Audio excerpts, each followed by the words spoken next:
I'll tell you what the reason that there's not been a First Touch episode is because they're waiting until something else happens in RLCS other than NA getting clapped at LAN. Like if you know, they wait until after this weekend, then they can make a whole bunch of the topics in their first show back. Oh, Daniel's debut, Aqua's debut, Sipical's debut on FaZe. Look at Illusion on the tactical timeout. He's a coach now. You know, they're just going to make a whole bunch of topics on the sidebar about what just happened this weekend, and then they're maybe going to make one topic at the very start that they're going to cover it in 2 minutes. Like it'll be Fall Major recap, and then they're going to just speed run that. Maybe say one thing each and be like, yeah, congratulations to you. But anyway, so if you guys heard that Daniel's now joined Space Station Gaming, they're just going to like fill the whole show with stuff that they actually want to talk about. Because even a whole month, well, it's not a whole month, even like weeks, actually it is a whole month, even a whole month after EU's won LAN, it's still painful. Like, it's still painful. Like the NA, like mega fans, which the First Touch podcast boys are, they still can't believe it. Like, they wake up every day and they're like, that's, I can't believe you went and done that, man. They're still in shambles about this. You know, you'd think they would have recovered by now, but nah. It's like, have you guys ever seen those nature documentaries where they show you footage of an island, you know, probably in the Pacific, where the locals haven't interacted with modern civilization for their entire existence, and you see them on the drone footage, you see them from a distance, and they're like throwing spears at the cameramen, they're like trying to scare them away, and you just leave them alone. You just leave them be. You just let them do their own thing.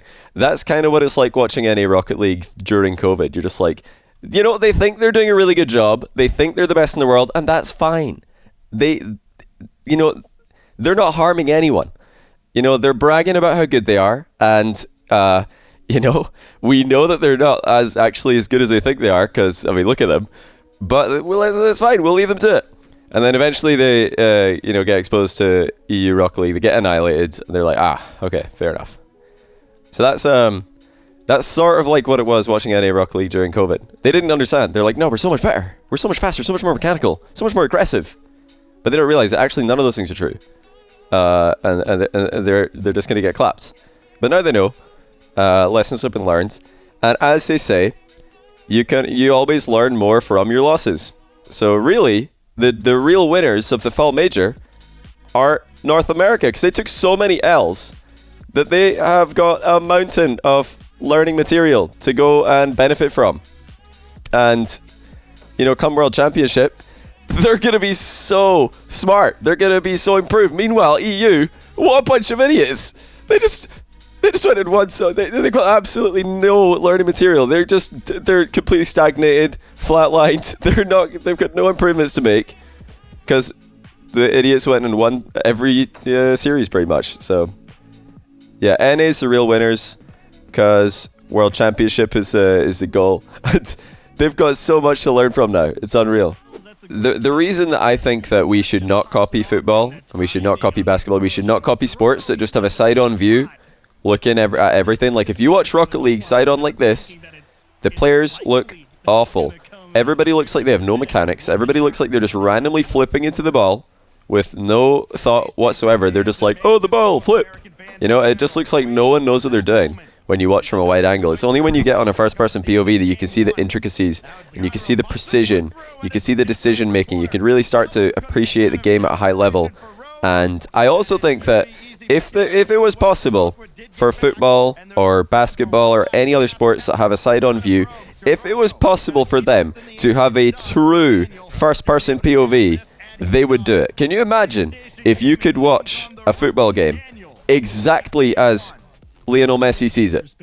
Can you imagine if you could watch the game not just similarly to how he sees it, like, you know, a GoPro or whatever, but if you could watch it exactly as he sees it, like everything Lionel Messi looks at, you look at. Everything he sees, you see. Everything he does, you're right there with him. Of course they would do that. They wouldn't have these wide-angle views. They would be on Messi cam, right? If you could do it with basketball, yeah, you'd be on, like, who's that famous basketball player? Tiger Woods, you know? you'd be on the first-person POV. Why would you not want to go first-person POV? Tiny. Tiny Summit, thanks to the brand new Prime. Shooters, MOBAs, they've been around for decades. So when a new MOBA comes out, if you've played MOBAs for decades, you just have a head start because you know what's up compared to a brand new player who has to learn the genre. But Rocket League's only been around for 6 years, so players don't have that same head start. SART players kind of did, but the game was so different and it was such a small community that that didn't really last very long. Yeah, if a new Rocket League came out, obviously being a really good Rocket League player would massively help you with the new Rocket League, if you know, if there ever is one. We have to wait like another 10 years before we start to see things like that happening, though. Before actually playing a game that's similar to the new car ball game is a benefit. NRG missed 2 completely open nets. Only 2? That's pretty good. They're clearly on form today. NRG lost game 3. You're joking. No, they didn't, did they? Let me refresh the bracket. Hold on. Who missed them? Who missed the open nets? Was it Justin? If it's Justin, NRG are losing this series. If it was Garrett and Squishy, they're fine. Vibrance are beating X. I did know that. I did think that they would have a chance here. B1 coming back. Oxygen 1-1 with Envy. Garrett missed. Did Garrett miss both of them? If Garrett missed both of the open nets, NRG are totally fine. If Squishy missed one of them and Garrett missed one of them, that's still fine. If it was Garrett and Justin, then they're done. They're losing. They're losing to RBG. And NRG are officially washed. Like, all Shopify have to do is keep on putting the ball in their defensive corner, and G2 are like, well, no idea how to score from here.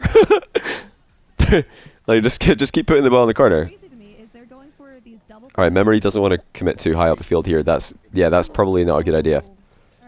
Because he was just getting dusted, clearly. They're going for these double commits, like Shopify is double committing when it comes to these saves. Okay. You got to drop a pass down. Nice. Yeah, good pressure by Rapid on the rotation, though.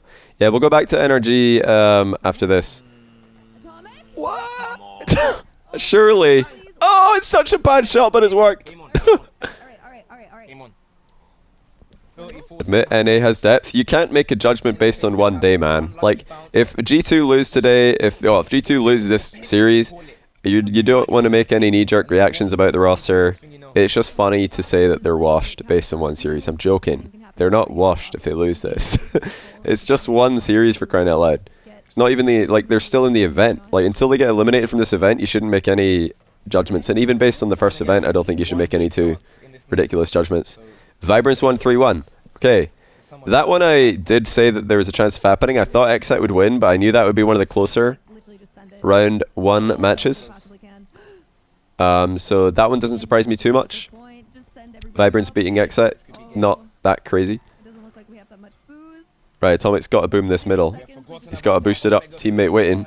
Nice. That should be a goal. Oh!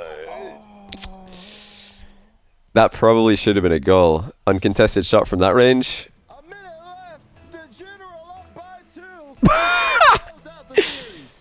The General up by 2. Are these guys sponsored or something?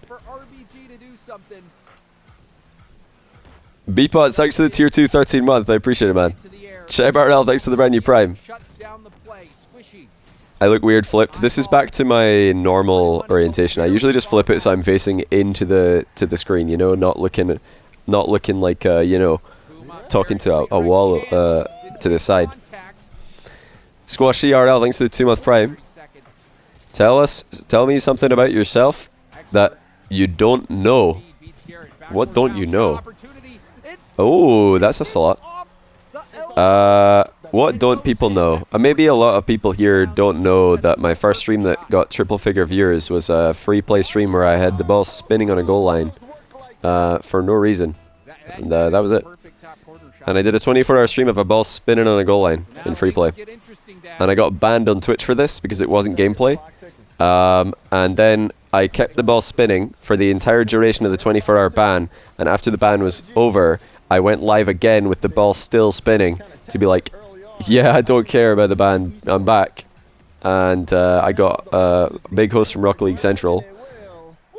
And yeah, that was the first ever big pop-off that my stream did. I kept the ball spinning on the goal line for the entire duration of a 24-hour ban. I was just like, my computer was on, the ball was just spinning in free play, and I couldn't play Rocket League the entire time. I just waited. I waited out the ban, and we went live again. That's why it's really important if you're just trying to improve at Rocket League. Don't play rank 3s, play rank 1s and 2s, because 1s and 2s are the game modes that are going to teach you like how to be aggressive. If you try and rank up in rank 3s, you pretty much have to sit in your goal because your team are both playing Dominus and they're flopping around everywhere and you just have to cover them. It doesn't really teach you anything. All you've learned is how to babysit 2 Dominus players. You didn't learn how to play Rocket League. But yeah, rank 2s and 1s, brutal game modes.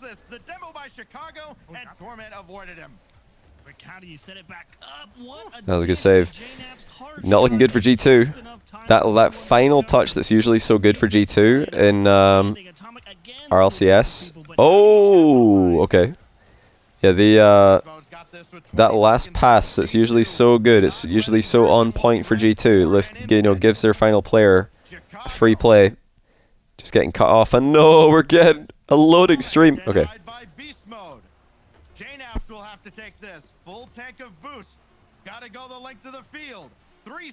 Calm just pre-jumped that interception. V1 have really stepped up at the end of the series. Deserved win for V1, and G2 are absolutely in shambles. What is going on? Why are G2 in this much of a shamble? I'm so confused. What is going on? I don't know if that would be helpful, actually.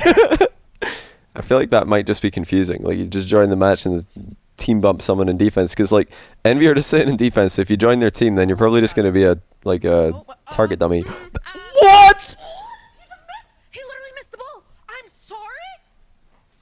I think that was wide open. It looked like it was just open. I'm pretty sure.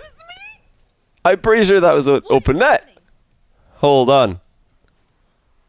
Wait, Turbo's bumped. It's open again! Turbo's flipping! Ah! Turbo the hero, man. He's saving them every single time. Why is it just open? What are they doing? Like, they're sitting in defense the entire time, and then they all, like, synchronized swimmers leave at the exact same moment after all being in defense for the entire game. They're like, and now we leave. Oh, what shot, though? That was actually nuts that he put that on. There's like the occasional massive play in this game, but the rest of it is shocking. Wait, he's actually going. Oh! No. Zombie Poop Shark has decimated Envy. Envy and G2 are gonna be wanting their. I hope they kept the receipt on those transfers, man. I hope they kept the receipt. Oh, they're gonna want to undo that one. They're gonna want to undo that one. G2 and Envy, not looking good. Like, when you try and jump, but you just flip by accident. That's the only thing I can think of that would make Rattles miss there. That's actually just an open net. Phaser, they're just throwing. Like, what are they doing? Oh man, Sipical he's still on the contract. Is he still contracted by SSG? That looked like a little bit of a imposter play by Sipical, just like leaving the net just a slight bit open there at the end of the game. Very suspicious. Sipical still, I mean, he might not be playing for SSG, but he's playing for SSG, if you know what I mean. They're all just sitting slightly off the goal line doing nothing. Wait. He's there. What is happening? To be fair, it's a tough shot. Why is it open? What? Under it, rather. And it went too high off the crossbar. It would have been a gift, though. Oh my goodness. He's got 2 to go here from Space Station. Oh no. As we go into a Space Station again, making the I just tried to save the replay by holding my save the replay button on my mouse. I've done it again. It's somewhat open. What is going on? I don't know what's going on, man. I don't understand. This is actually a ranked game. They've baited us, surely. Is it April 1st? They've stuck us in a ranked game, changed the names of the players to SSG and FaZe players, and we're actually just watching it like US West ranked or something.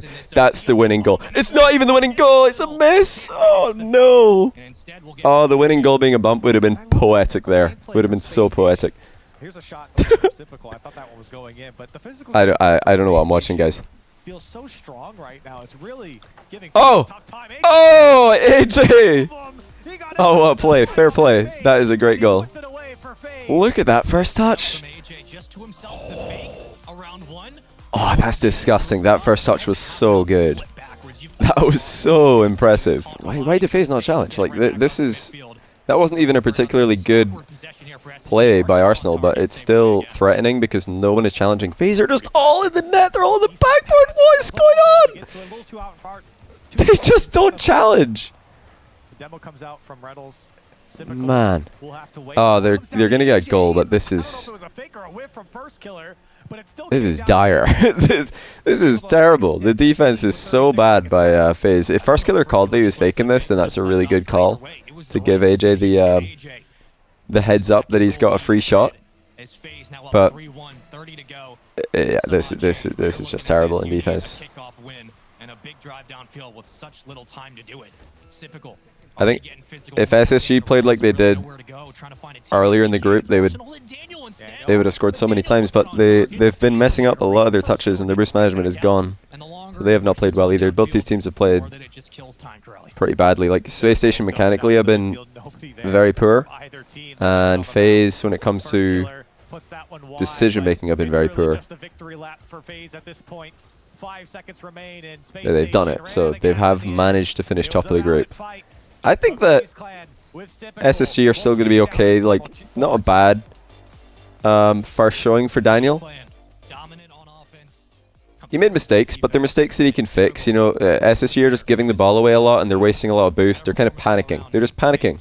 But it's not, you know, too surprising that they're panicking against Typical, right? You know, it makes sense that FaZe are the team that get under Space Station's skin and cause SSG to play quite badly. I was watching the G2 Furia match with Yummy Cheese Man, and we both wanted Furia to win because if Furia beat G2, not only we didn't just want Furia to win, we wanted Furia to beat G2 with a 3-2 score specifically. And the reason for that is because if Furia beat G2 by a 3-2 game score, then it was guaranteed to be Sandrock versus Ground Zero for top 8. And of course, Yummy Cheeseman's a OCE caster, and I've been telling everybody Middle East is going to make top 8. We're going to be insane forever. So we wanted to see Sandrock versus GZ because that would just be cool to see a non-NA and EU team making top 8. And I remember G2 were winning 2-1 in the series, and I told Yummy Cheeseman, this is perfect. Oh, that was nutty actually. What a reset. That's a great goal. That flip reset was insane. The fact that he kept control there is absolutely mad.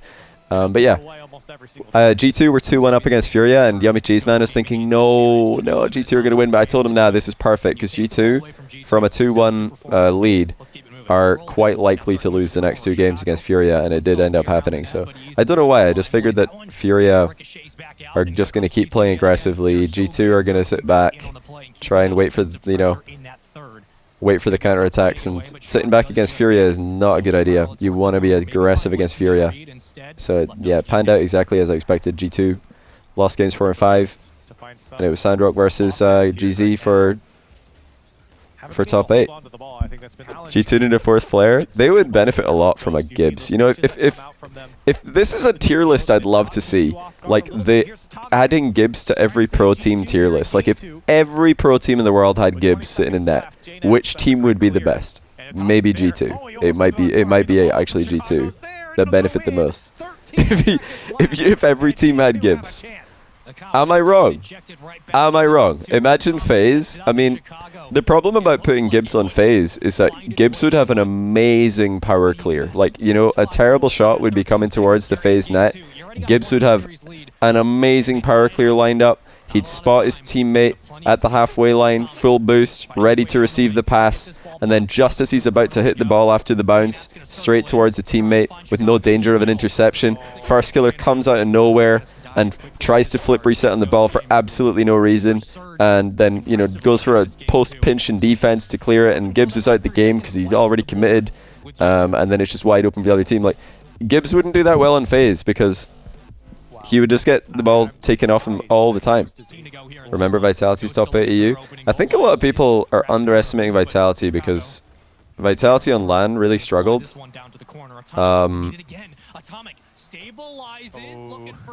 But Fairy Peak had food poisoning on LAN, and as someone who had food poisoning on Monday this week, I can tell you there's no shot that you're going to perform anywhere near your best when you're recovering from food poisoning. Like, that is just not something that you ever want to have to deal with in any kind of performance role. Oh, it was the right idea to pass there, but how are people saying copium when he actually just had food poisoning? And also, Fairy Peak has got such class that he did not actually tweet about having food poisoning until they won a series. They lost to FaZe, then they lost again to, who did they lose to second? It was like Endpoint, I think. They lost to FaZe, and then they lost to Endpoint, and Fairy Peak and Vitality did not tell anyone about his food poisoning. They said nothing because they didn't want to take away from the wins of their opponents. Then when they won, that's when he said, you know, sorry to the fans for my performance. I've had food poisoning. I'm trying to eat. It's tough. You know, that's just really unfortunate.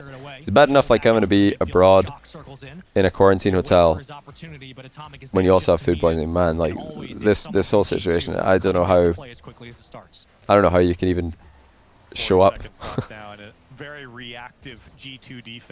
Yeah, that's enough, like, for any team. If any team has to play when one of their players has food poisoning, you can't use that result from that event to judge them. It's just not something that you should do.